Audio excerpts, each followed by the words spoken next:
but So lower overall. we need to 227 there, and then 170 total here for 4 months to 4 months. So we just need to go to a balanced calendar, take November and March off. There you Call go. the meeting to order. Start with the Pledge of Allegiance.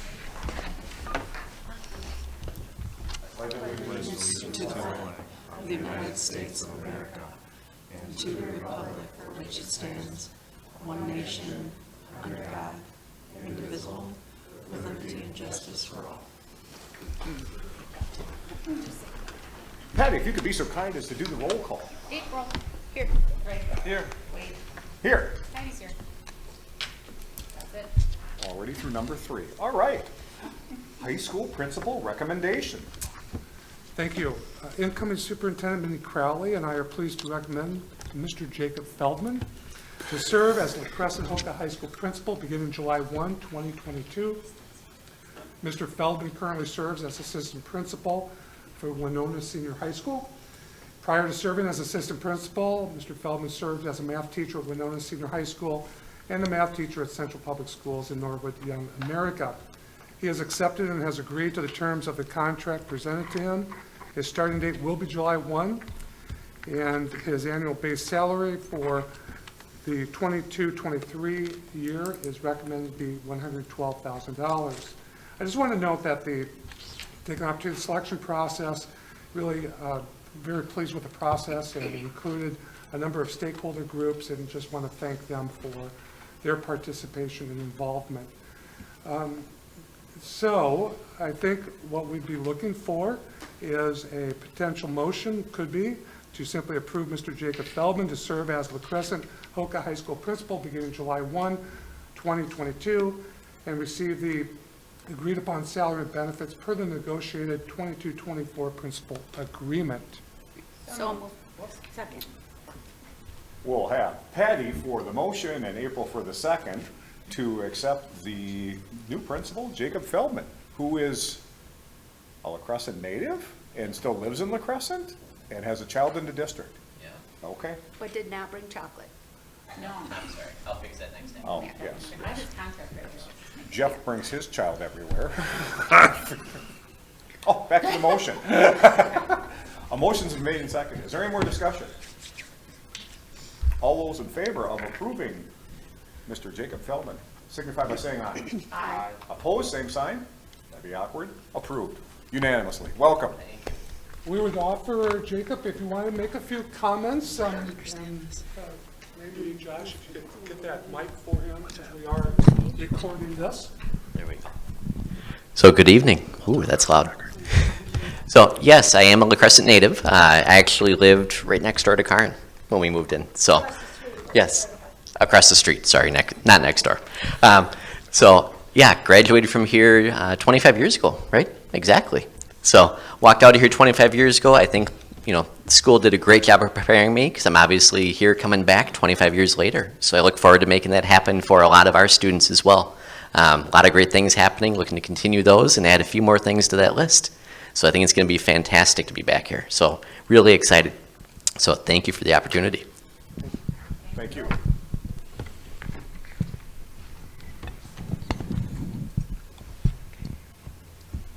Would anyone like to ask his opinion on beating Caledonia or anything like that? That'll come later, sir. Yeah. All right, very good. All right. Next thing, we will talk about nominations for filling our vacant school board seat. At this time, I guess I'm going to open it up to all board members to see if there's any recommendations out there that people they would like to recommend for our open school board seat. I have a recommendation. Okay. I would like to recommend Nikki Miller. Could you tell us a little bit about Nikki? I can. Nikki's a nurse. She is the mother of Caitlin Miller, who is our student board rep and does a fantastic job. So Nikki gets some credit for that. She has served on the St. Pete's board, as well as several sports boards. So she does have some board experience. And most importantly, she is willing to attend our school board meetings on Wednesdays through the end of the year, and would be available starting next Wednesday. Okay. I will say from my own personal experience with her, I know she has 3 children in the district. She's also helped with soccer. She is a committed, funny lady who is also intelligent, who I think would do a fine job on her board as well. And her husband Dan is alumni here as well. Oh. There's more into that alumni thing, He's but all right. not from Caledonia. For the record, I'm from Caledonia. Yes. Yeah, awkward. Okay, anyway, any other nominations? Should she watch F Cops house? Are there any other nominations? Yes. No other nominations? Would someone like to make a motion then to, I would like to make a motion to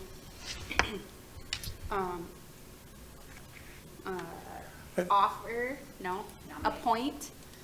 I think the motion could simply be to make a motion to select the individual to Okay. serve the remaining term on the board as appointed by the board. And then we would go, after that is voted on, we would go into the resolution.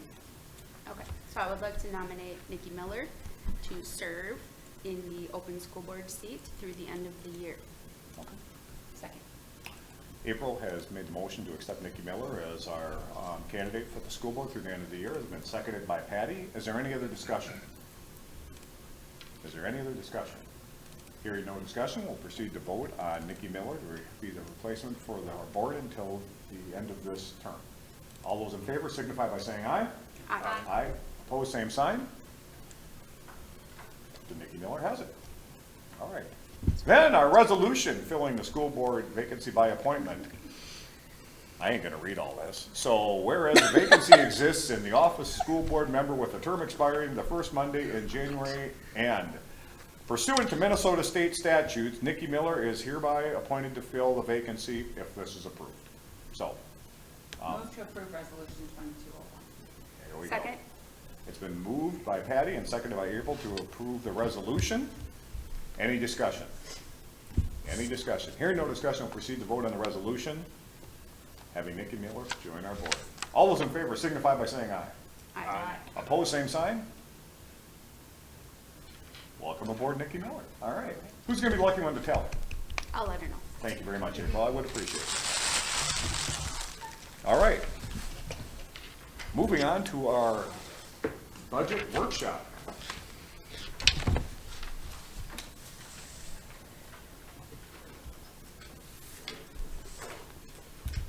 I'm going to, if it's all right with you, Mr. Roper, I'm going to move this over here.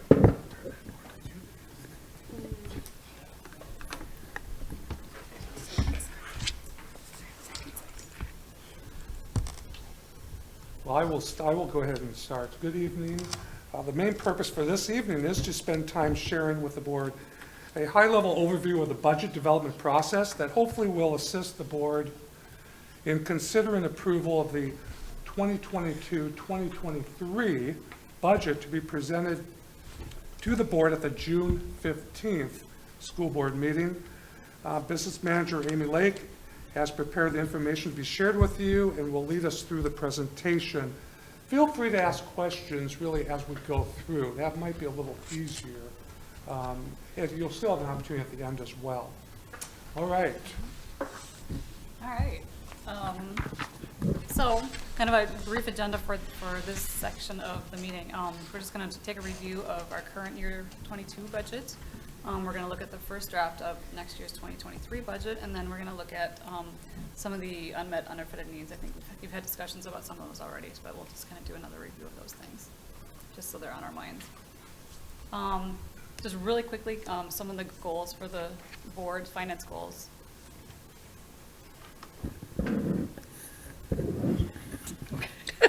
All right. I know, quiet. So just looking back at the strategic plan goal related to finance that was set in 2017, the district will ensure that financial and facility resources will be available to provide a strong learning environment for students. And the other points to kind of review, right now the board has a fund balance goal set between 5 and 12%.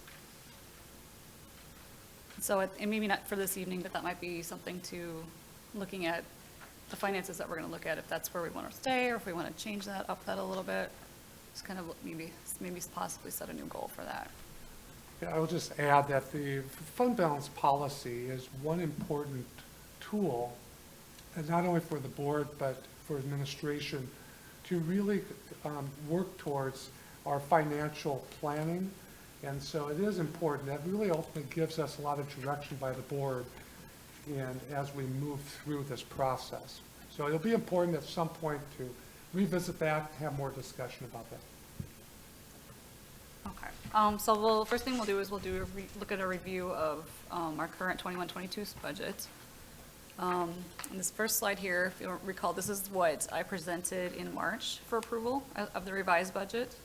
So the main piece that we want to look at is the unassigned. We notice, or if you look at the right side, our totals overall, we were anticipating a net deficit of 131,000.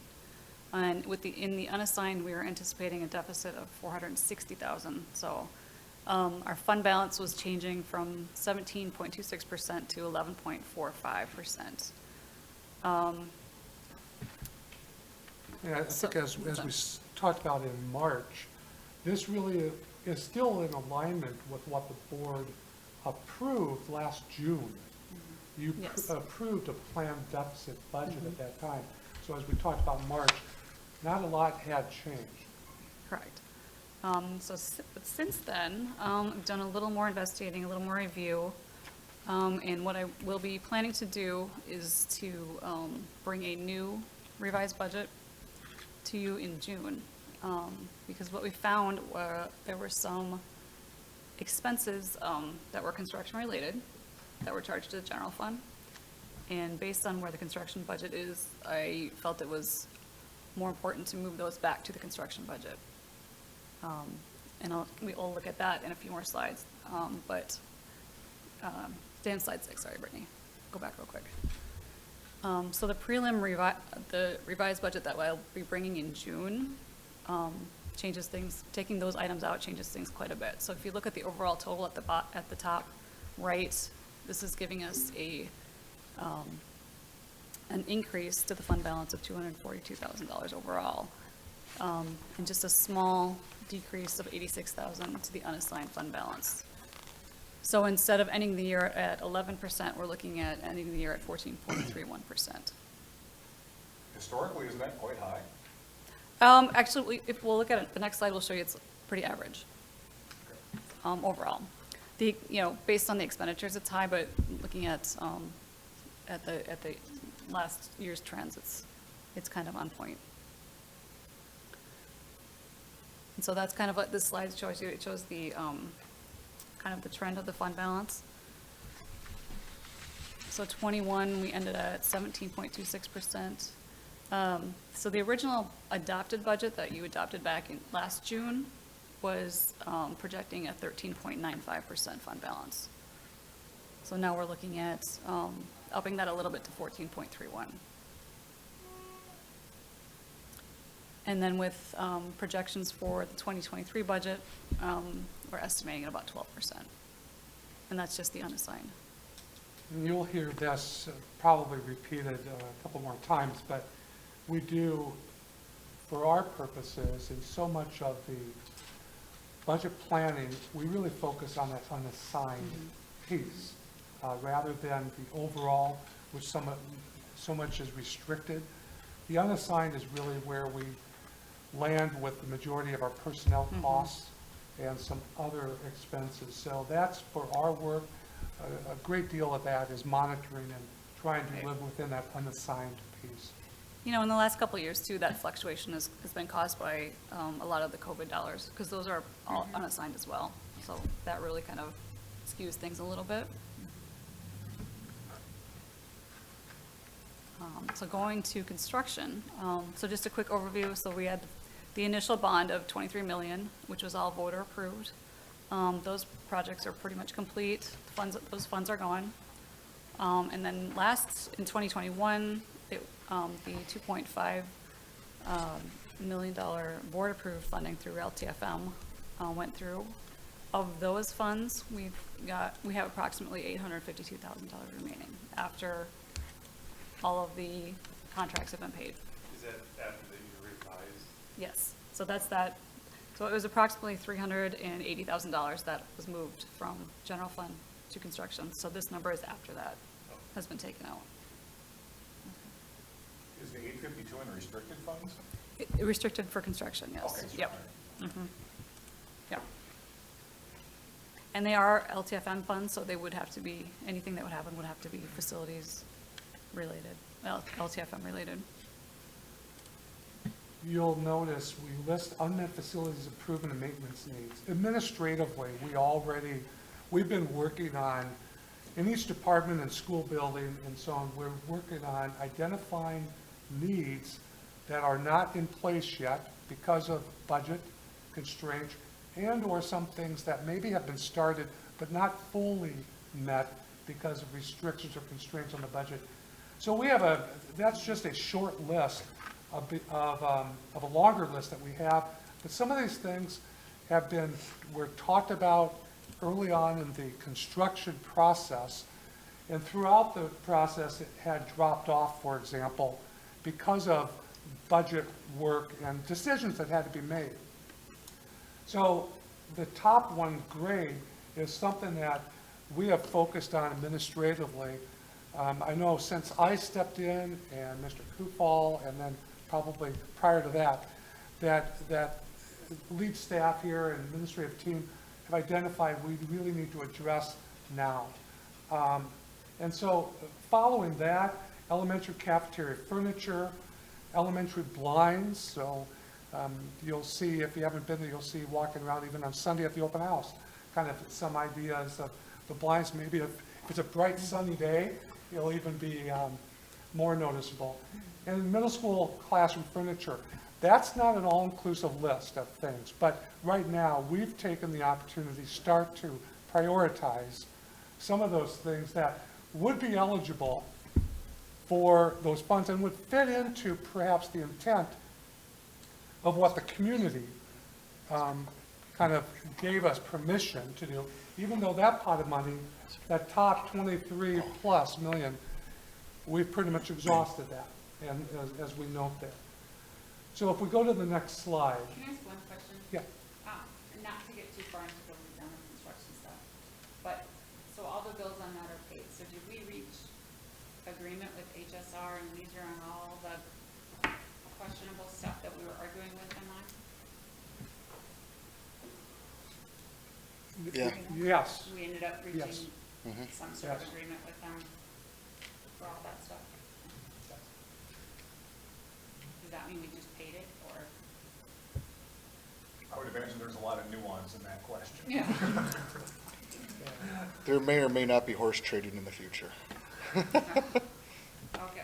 Yeah, we've gone through a series of punch lists, items and checking. I think we are at a point where there's going to continue to be things identified that still need attention. Some of those will be still continue to be under that warranty of labor and so on. But also as time goes, there's going to be things that we're going to identify, such as that short list already that we knew wasn't being addressed, but also other things that as we live with this for the next year or two, we're going to say, why didn't we do that? Or we should have done that. So you will hear, as we move forward, you'll hear from some of us that even though we show $800,000 right now, and then we haven't even talked about long-term facility maintenance, we would recommend we don't be too quick to run out and spend that, because we really need to live with the work that's been done for a while to really see where we're at and things. So that's going to be I think the recommendation for moving forward,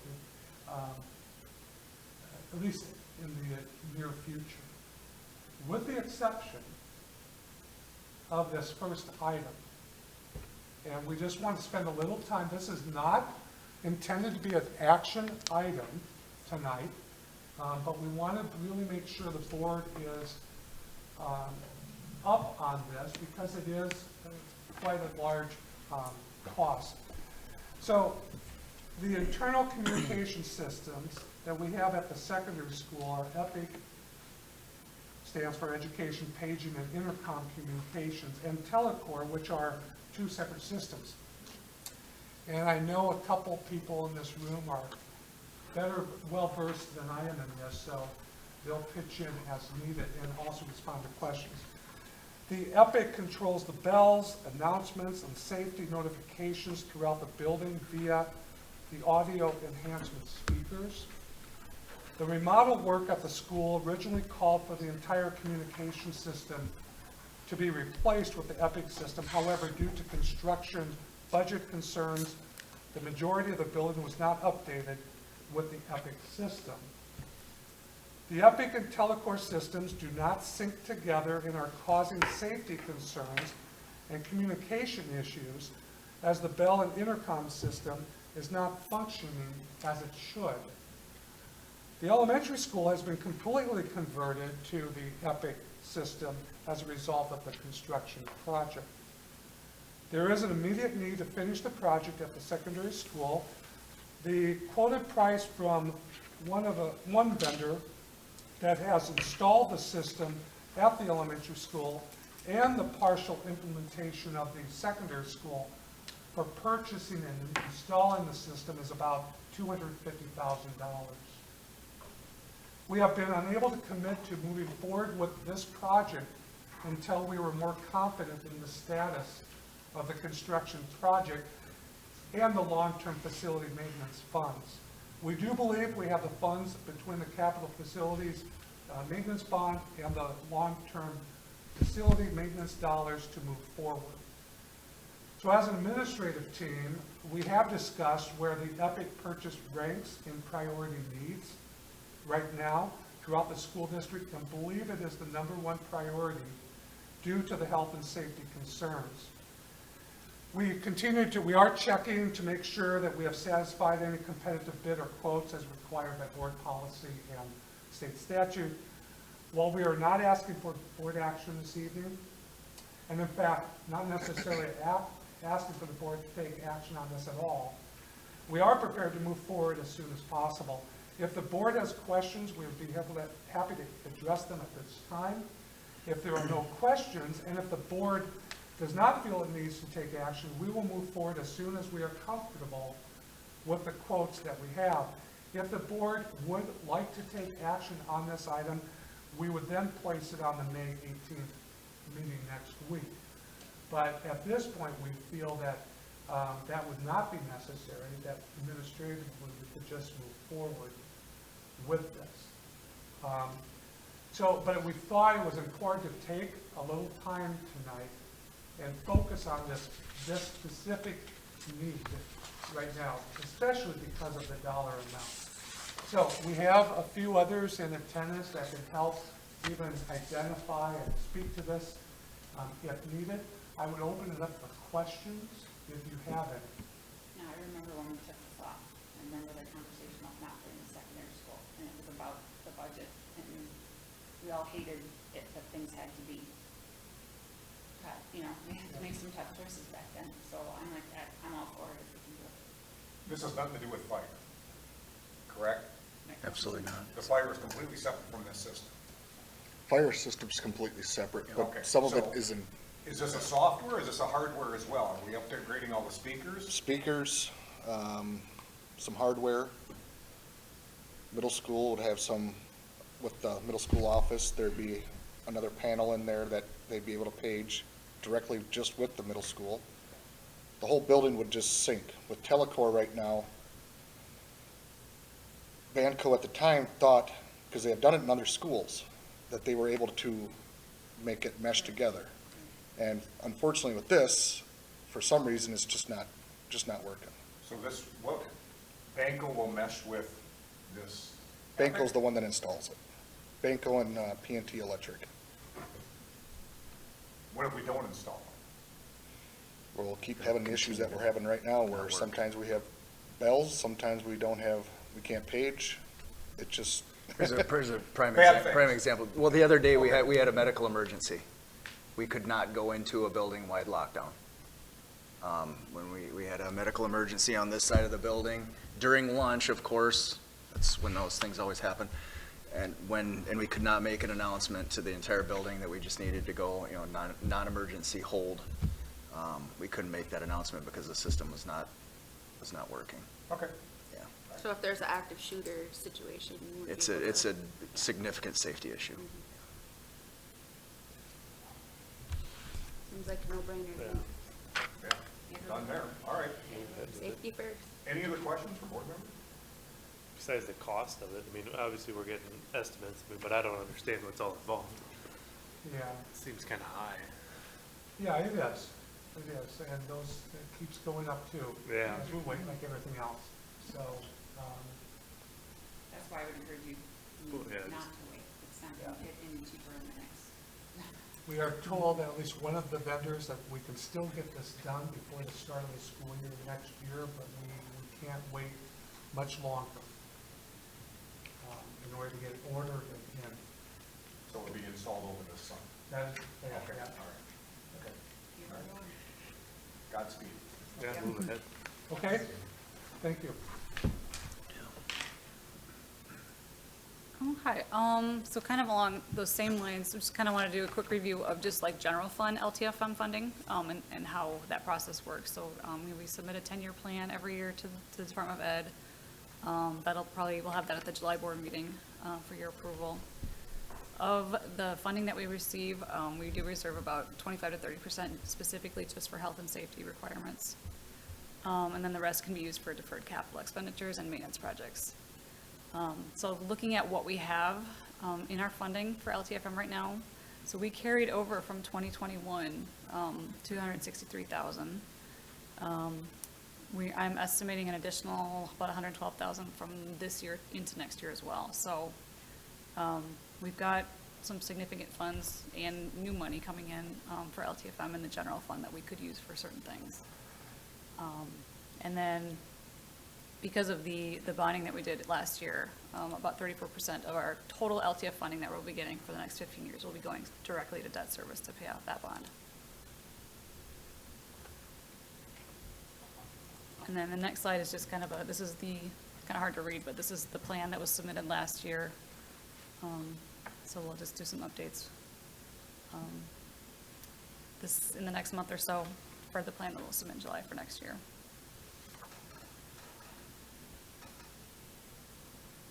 This is an important piece, obviously, annually, to keep moving forward with our ongoing maintenance. I think in general, that overall, the idea is replacement and not necessarily enhancing or adding, but there are some, if it's ADA issues and so on, we can do that. But overall, it's more of that, keep in mind it's a replacement funding for some of those projects and needs. When's the next time we're looking at a roof? I was just going to say there's nothing there. Should be some time, Long time, like 10 years maybe? at least. Fantastic. Which Okay. roof good to know. is the oldest? The oldest roof is probably, well, they're all probably no more than 6 years old, I think, right? Yeah, Before probably. I think they were all done the last one was done just before I came in 2019. Yeah, this is the one that window in a firm, I think. Yeah. That's a good thing not to worry about.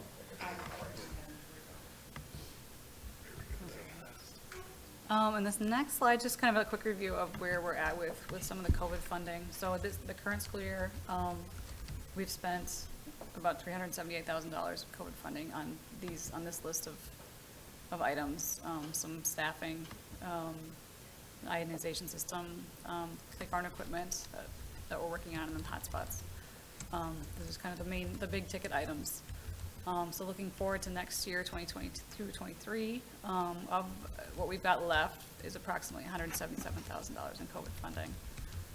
Of that, about 109 can be used for those items up above that we mentioned. So some of those staffing pieces will use that as efficiently as possible there. But what we can't fund with those funds will have to come back out of the general fund where they were originally. And then there's about another 68,000 that we can spend, but those are a lot more restricted. It's only specifically for learning loss, and it has to be it has to happen outside of the regular school day, so after school, before school, summer, that kind of thing. So that is kind of the current 21-22 budget review.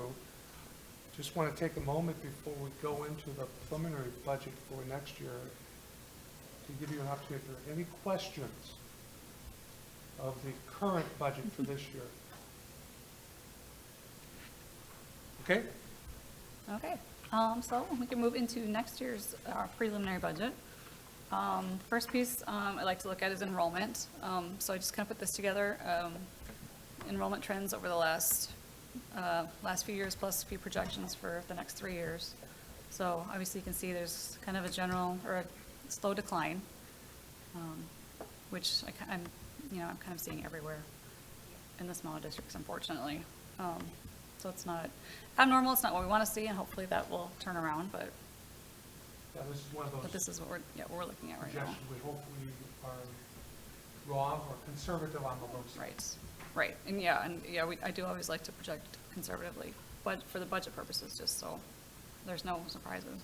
And we are in 2022, even though we're not done with it. We're Right. basically using that as an actual number because we're so close to the end that any change would have a Right. very minimal impact Yep. on our revenue. Right. Correct, so, looking at revenue, so this first chart, so the left side is kind of projections for revenue for next year, and then compared to where we're at right now. So we look at, state aid's pretty consistent, right around 11 million.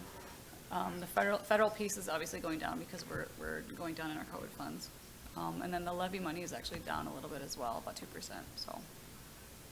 Not a lot of change from year to year, but you can kind of see how it breaks down as far as our funding sources. And looking at it kind of in a bullet form, so our state aid, I'm estimating will go up only about 15,000, and basically that's because we should be getting a 2% increase from the state through legislature.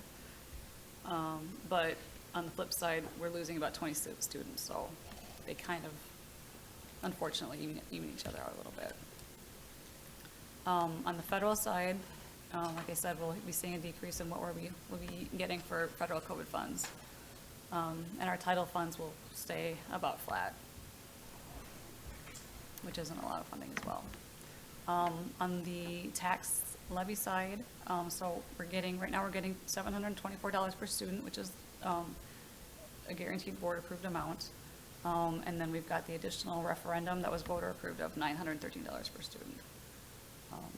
And that does have you probably remember it. It's got an inflationary factor on it, so that's up from the previous year. But overall, just because of different adjustments and because of decrease in enrollment, we're looking at about a $365,000 loss in tax revenue for next year. On the local side, we're estimating we'll be up a little, about 15,000, and that's just kind of a projection for our fees and interest revenue. So you saw at the top of this slide, we kind of titled it Revenue Assumptions. And our work, without having the opportunity early on, like last fall, or at least October, November, to really involve the board in determining initial assumptions for both revenue and expenditures, we went ahead and did that work. So it might be something, a good activity in the future, and with Superintendent Crowley and Ms. Lake to go through that exercise early on in this process so that the board can learn and be aware of those assumptions, because this is really how we go about our work to try to start develop that projected budget work. So, right now it's the state aid, we're using that 2%, even though, that has yet to be finalized Right. at the legislature. So, but we have to use something to get this work started, like all you do with your budget making. And so we chose that in that enrollment forecast. And it will be wonderful news if all of a sudden something happens that the legislature goes with more than 2%. And it'll be wonderful news if we don't have a decrease of those 20 students.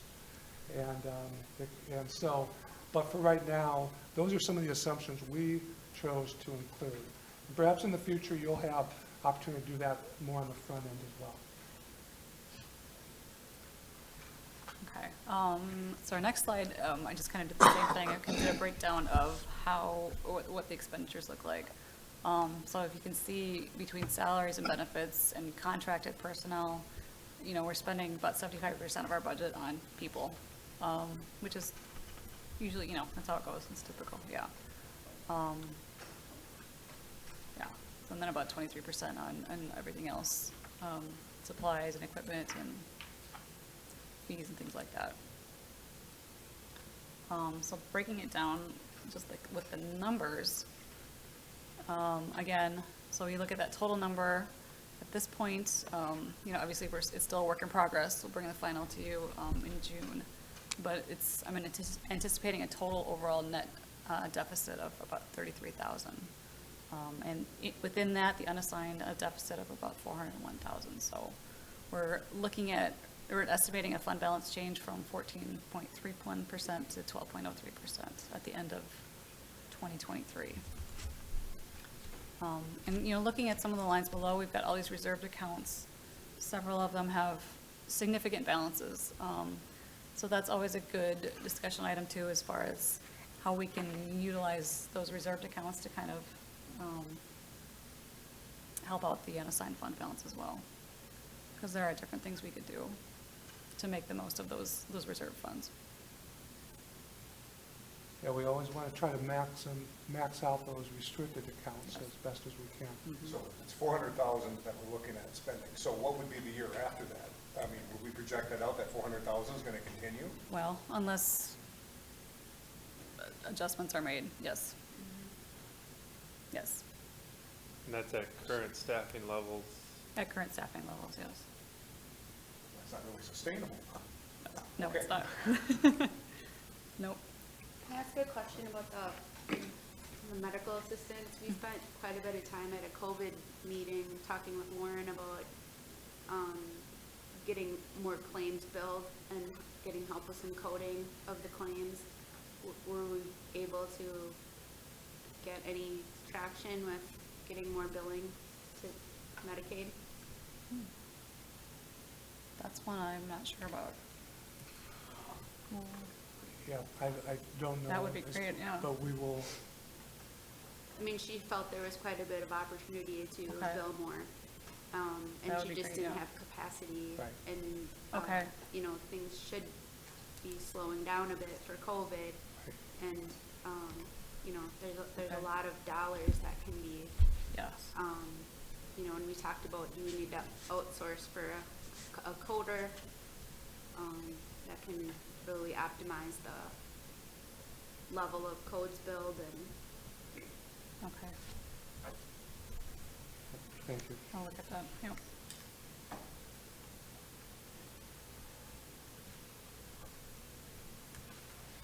Okay, trying to think, yeah, so, does anything else stand out or any other questions on that last Can you slide? just throw up one? So looking at that $400,000 difference, where are we getting that in? Is that in, where is the majority of that? Is that going into wages and salaries? Yes, yep, Okay. yep, it's mainly staffing, yes. Yeah. If you, a couple big of those assumptions, well, the enrollment projection, which we, 150,000 Approximately.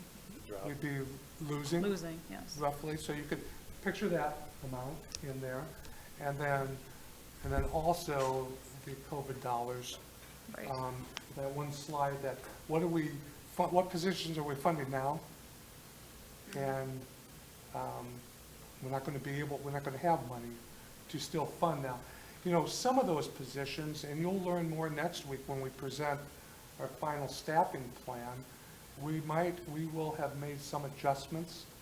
And so, but that's, when we put together this, that's based on what we knew at the time. And so some of this, again, as Amy said, by June, this will come together even more. And this is still projection, even when we ask you to adopt this in June. This is our best based on the information we have available. So, and that's why next year you'll have some opportunities to revise as you go through the year. But yeah, that's some of the two big things, the enrollment projection and the decreasing COVID dollars. Have you built in assumptions for the negotiations with the different units within the school district? There's some assumptions There's some built in there assumptions and- built in, okay, yes, very good. there are, yep.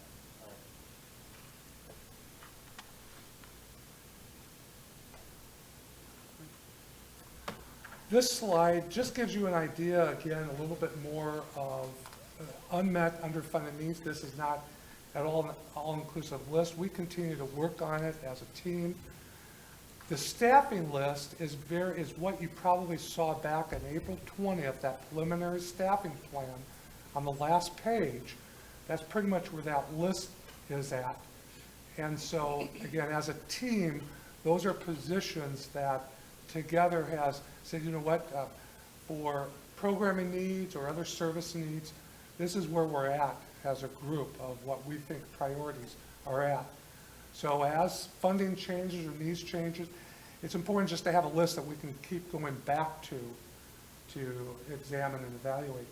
As we get into kind of non-personnel items, you've already seen those first four, and we added those first four under facilities equipment are more directly tied to some of that construction work that was identified that had to be dropped off.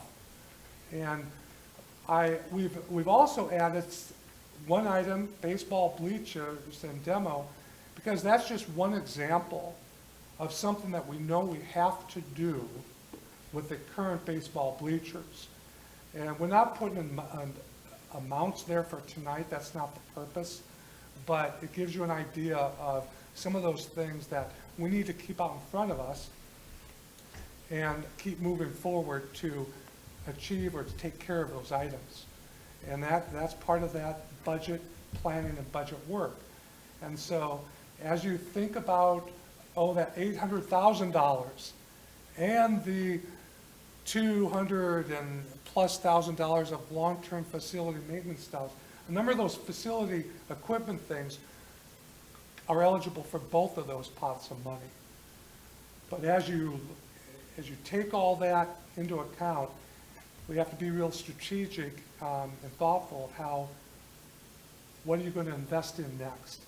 And so administratively, we're working on trying to rank those, and so that we can work with the board eventually to come to you and say, we think we need to do this, and so on. So there's a long list of needs, and the price tag goes a lot higher than $685,000. Is it, quick question, is there a reason we don't have another elementary teacher on there as one of that staffing needs for the fourth? It'll become apparent with the staffing plan for next week. Okay. In fact, in your board packet that you'll get on Friday, you'll have a revised staffing plan, Okay. and the elementary is addressed. Okay. Are those ranked in any particular No. order? Other than, the positions are not ranked, and those facilities equipment aren't ranked with the exception of the EPIC system.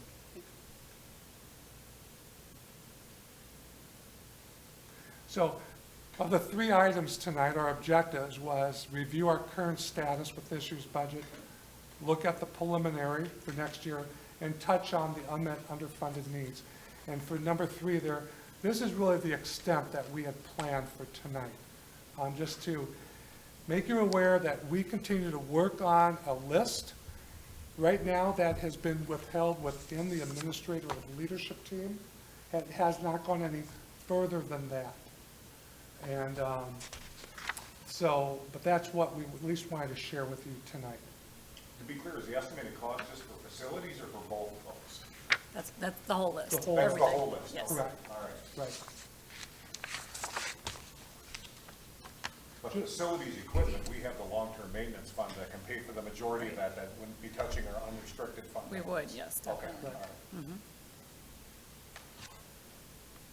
And that LTF and out dollars, remember, it has to also cover those either unknowns, things that, a roof leaks that's not warranted, things like that. So that's not a pot of money that you always want to just deplete annually either.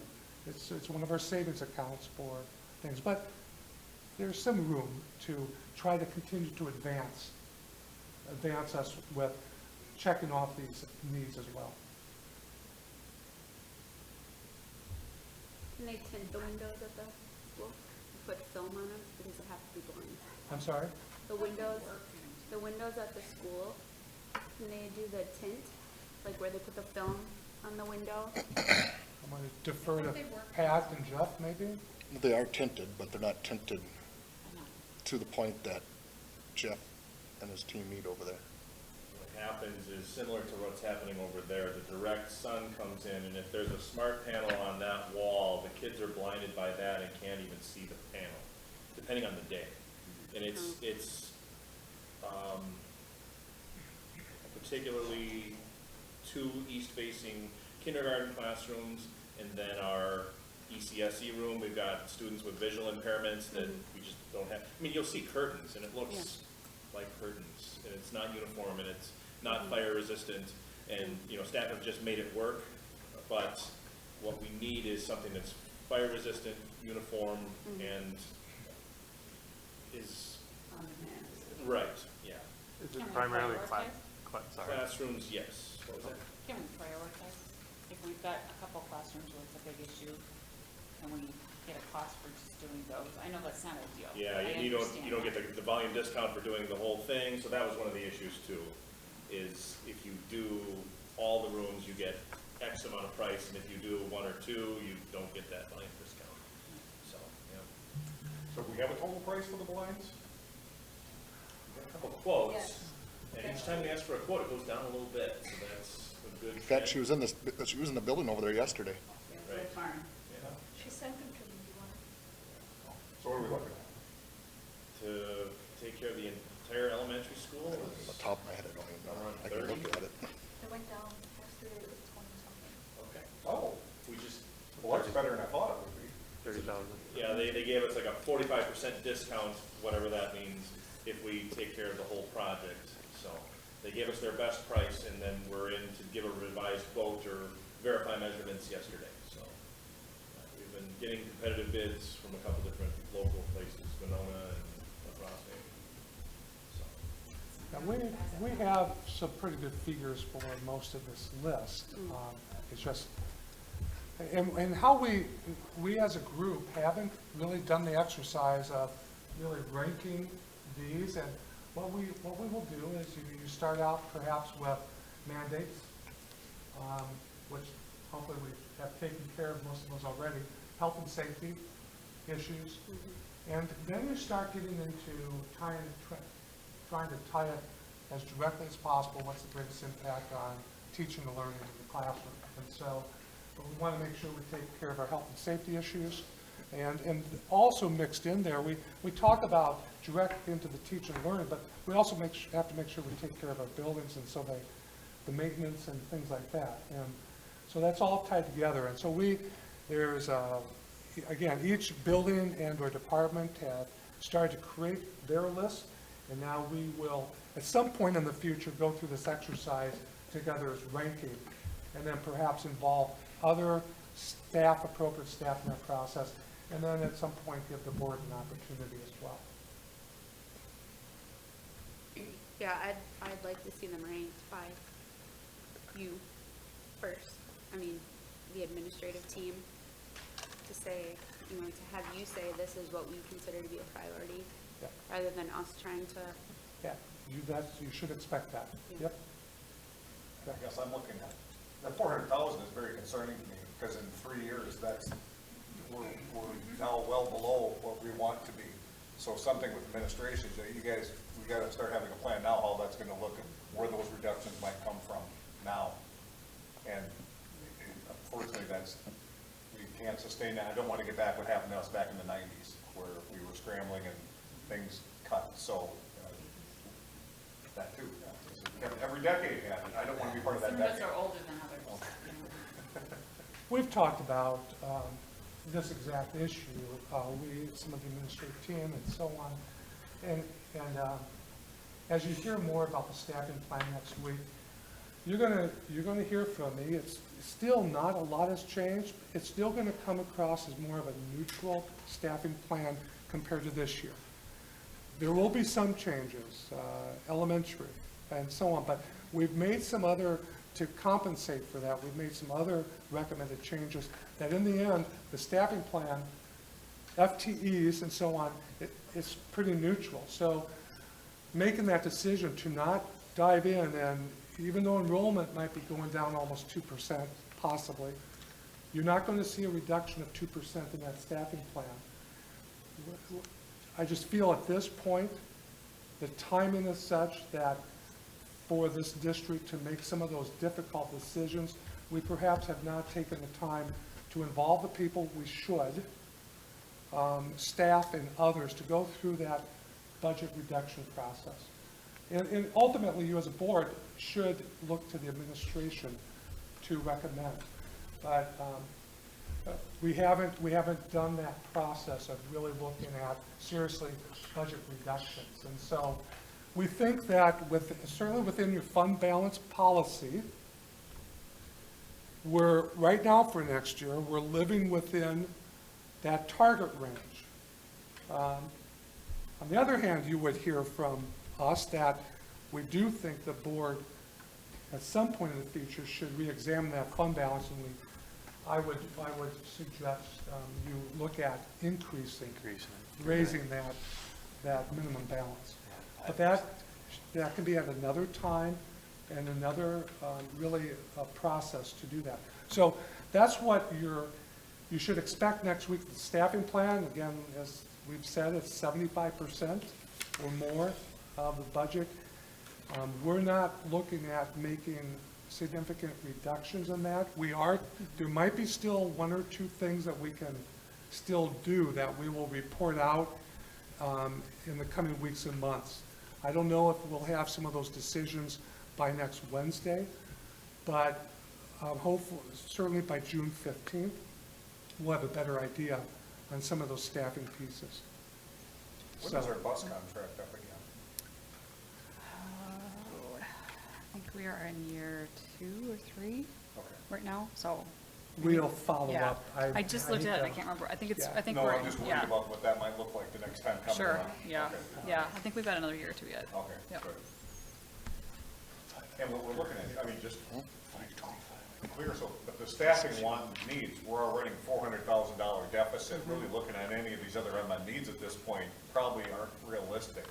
It's nice to know this, but I have a hard time going beyond that, I guess, at this point. Yeah, Okay. yeah, you're I'll leave right. it at That that. 400,000 is sitting in that unassigned right now. We have more money in some of those restricted areas, funds, Right. Construction, Ltfm, that could attack some of the facility issues, Yes. not staffing issues. No. All right. And Wade, did the facilities group look at, in addition to the baseball bleachers, actual complex? They're looking at it. I talked to Dale a little bit. They're gonna Yeah. bring back something with that. I guess too, we need to kind of decide, do we want them together? I'm hearing different people say, can we just keep them separate and just increase them both to make sure that they're both kind of more usable and friendly and upgraded? Well, I just think the backstop should be back to back to back. So you want them, and one like they're looking at is together? I like think over- together, but don't have the backstop back to back, because then foul balls go over to the other field. Yeah, that That's would what be I've heard from so- most, They're drawing up some plans and things like that. So there's benefits, I guess, to both, but again, I think it's hearing from the softball people too, what they want. Do they want to be part of it? They still want to be separate? But at both sites, it would definitely like a bathroom. a bath, running water, lights, because we have to be equitable too, whatever it is at the baseball, Absolutely. softball, Yes. and so just a little bit smaller. But it's, But is that even, I mean, is that even something we can consider after looking at this? How are they looking at paying for that? Right. Dale said he has an idea. I can just say that, yes, we have, very preliminarily, we're working administratively on just some pre-work and discussion on athletic facility needs, whether it's outdoor and inside as well. And so it's very preliminary, not to the point that we're comfortable even, working and presenting with the board. That will come, though. Okay. That will come to share with you some of the preliminary work and some short-term versus more long-term. And so I would just, not ready to really share much more than that tonight. But I think we all that issue has been pushed down the road for 30, 40 years now about upgrading it, what it looks like. We Yeah, had since I've played here, we had a had crappy softball field. multiple parents coming together to do the maintenance for us this year, Right. which again is kind of embarrassing. That shouldn't be on that should be on the district. So I think it is something we definitely need to look at moving forward. Maybe there's a combination too. There's a lot of, I think, excitement in the area about how we can work together to come, maybe with us and fundraising to see what we can do to improve those fields up to the standards that we all, I think, want. Yeah, and we can pull in like boosters too to Absolutely. help with some of that, but, Lots of organizations that help. but, I feel bad even being excited about that when I look at, some of this and. And the weird thing about it is that we do have that money and that's restricted, that can only be used for I those know. type of things, not to speak for you. Yeah. Right, correct. Good, Yep. good, see, I was You're good, listening to you're you. good. So I think that's what we can look to see how we Right. can use those funds. Mhm. All right. So we would just Yep. like some more time administratively to gather some more information, discuss whether it's with architectural firm and others, get some ideas down so that we're ready to present some things and share with you and the public at some point here. Great. Kind of finishing off here, the last slide. So the next steps, again tonight, we have been talking a lot of information, looking ahead to next year in the budget. We've relied, as we talked about those assumptions, this tonight yet would be an opportunity if you think some of those assumptions, some of them we just can't, the state aid at 2% and enrollment and so on, there's probably still a few things that we could even really adjust, but this is your opportunity to give us some direction.